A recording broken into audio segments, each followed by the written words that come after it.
فيلق القوات الخاصة شعاره النصر أو الاستشهاد، النصر لتونس في حربها ضد الإرهاب والخلود لشهداء الوطن.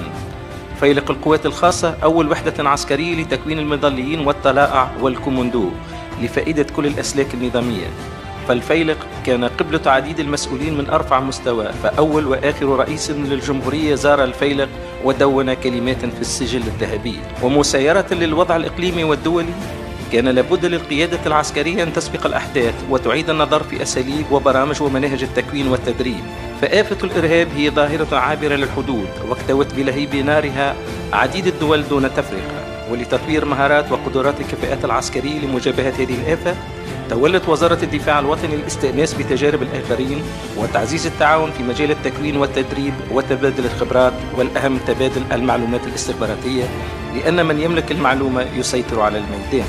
وفي إطار تفعيل اتفاقية التعاون المبرمة بين وزارة الدفاع الوطني مع نظيرتها البلجيكية، وللوقوف على جاهزية القوات الخاصة التونسية قوات النخبة التي تعتبر مفخرة لتونس، أدى الوزير الأول البلجيكي شارل ميشيل زيارة ميدانية إلى الفيلق القوات الخاصة للتعرف عن قرب على الاستعدادات وجاهزية هذه الوحدة، حيث كان في استقباله وزير الدفاع الوطني الذي كان مصحوبا برئيس أركان جيش البر.